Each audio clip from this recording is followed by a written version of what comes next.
Hi guys, this is Alea Jen and welcome back to my YouTube channel. So for today's video, merong tanong sa akin yung subscriber ko. Nakalimutan ko na kasi nag-reply ako sa sa comment niya sa YouTube ko, kaya nawala, hindi ko na mahanap ngayon kung saan yun. Pero ang sabi niya is nagpasa siya ng 1 month notice sa amo niya, si Everyday Living ba yun? So nagpasa siya ng 1 month notice and pagkatapos nun mas lumala yung ugali ng amo niya. Mas naging mahigpit, mas naging strict daw, lahat pinapahirapan siya. So ano daw ba yung gagawin? Ang gagawin mo is gawin mo lang yung trabaho mo. Yung iba is pakapalan na lang dyan. Hindi na nila iniintindi yung trabaho.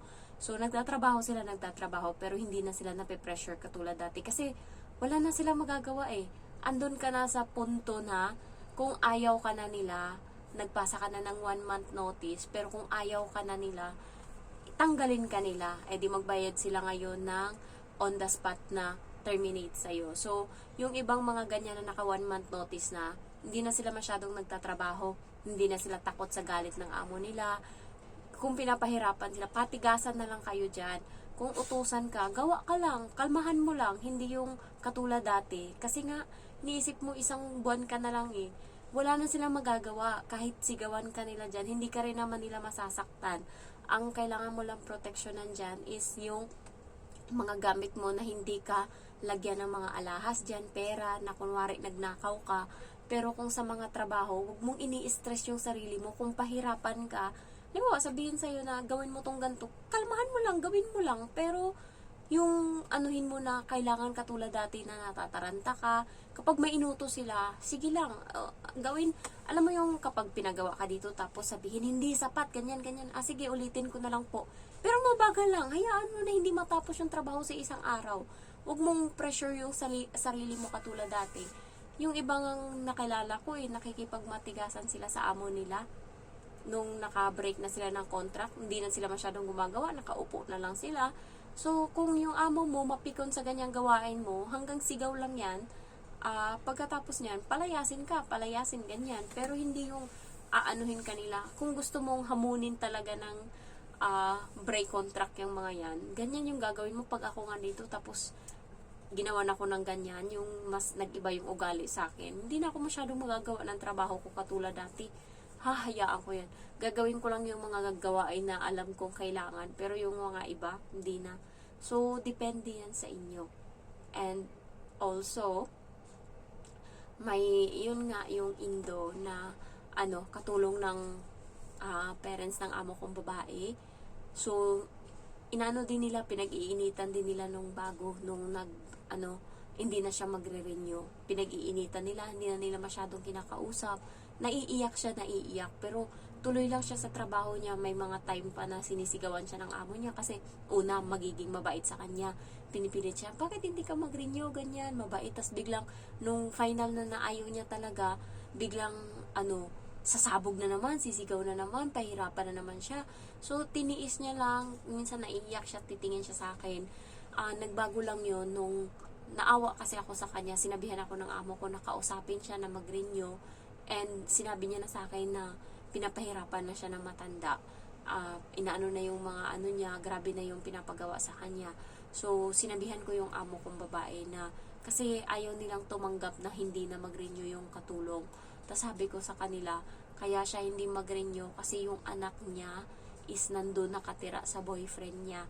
Sabi ko, and pinapapili siya ngayon ng boyfriend niya kung uuwi siya doon or hahanapan dito yung boyfriend niya ng trabaho sa Hong Kong. So parang ng amo ko na selfish nga, kailangan niyang umuwi kasi anak niya yung nakasalalay and hindi totoong papa yung nagbabantay sa bata.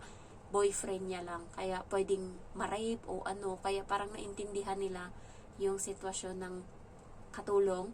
Kaya hindi nila pinressure na nung huli. Parang tanggap na nila na wala na, nag-move on na sila, naghanap sila ng ibang katulong, ganyan. Tapos ayan, nakakuha sila ng bago ngayon. Tapos hindi na nila pinapahirapan yung Indo na yon dahil sa sinabi ko. Pero kung hindi ko siguro sinabi yon, baka hanggang natapos yung trabaho, kontrata niya, baka pinahirapan siya. Tapos nung last day niya, nagpaalam pa kami sa kanya kasama yung amo ko, tapos yung alaga ko, nagpaalam kami sa kusina kasi nandun siya na sabi ingat. Ayan, tapos Yung isa naman na kapatid ng amo ko, yung anak nun is sobrang close doon sa Indo na yun. Nag-iwan siya ng sulat. Binigay niya doon sa katulong. Sabi niya, mamimiss kita. Sabi niya, talagang siya. Ito namang halaga ko. Sabi niya, tatawag kami sa iyo sa linggo. Sabi niya ganon, gagamitin daw yung cellphone ko. Pero nung sinabi ng alaga ko na tatawag kami, hindi na. Kasi wala din namang magagawa. Tsaka malalaman pa ng amo ko na nakikipag-usap ako doon. So, kaya hindi ko na pinatawag yung bata. And also, yung bago ngayon, yun naman, inano naman siya, binalaan naman siya nung dating katulong na umuwi na nag-finish na ng contract na, yun nga, mag-ingat siya kasi yung amo niya is, grabe yung hirap ng ugali. Parating nakasigaw, konting mali mo lang sisigaw agad yung, nanay nitong amo ko. Buti ito hindi.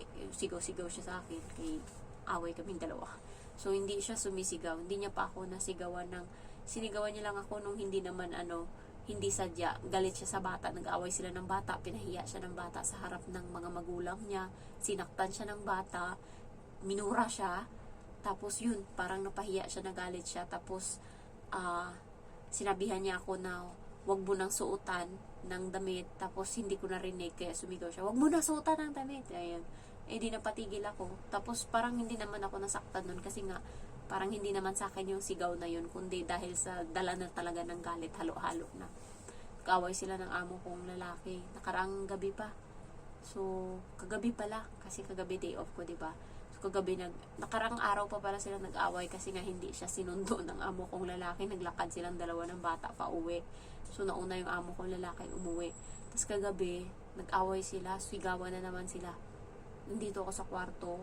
Napiko na talaga yung amo kong lalaki. Sumigaw na talaga siya. Minsan ko lang ito maririnig na nagagalit tong amo kong lalaki or sumisigaw. Tapos kagabi sumigaw siya. Tapos nagsagutan sila ng amo kong babae. Tapos minessage ako ng amo kong babae. Sabi niya, ito yung lutuin bukas sa bata. Kasi tanghalian ng bata. May pasok na sa school.